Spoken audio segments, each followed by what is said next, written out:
колхоз көрінетін стейктің подачасы. Мен қайдан білем, ол жерден стейк жеуге болмайды. Стейктің астында лист салата жатса, фотосын тапсам қоям.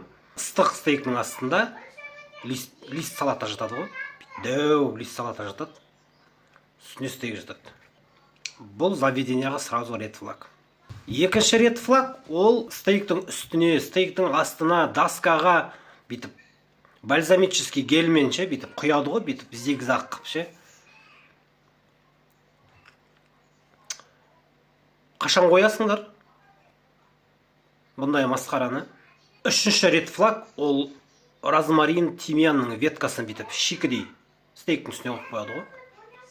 Кім жейді оны? Ол жейтін нәрсе емес қой. Тарелкада жейтін нәрсе болу керек. Ең әдемі вариант ол соус, стейк и гарнир. Микс салата қояды ғой. Микс салата, черри бірдеңемен битіп кішкентай ғана түйір ше қасында тұрады. Салат та керек емес. Кейбір заведенияларда болды. Соус пен стейк қана береді. Болды. Құрметті поварлар, егер де осылай істеп жатсаңыздар, дереу доғарыңыздар.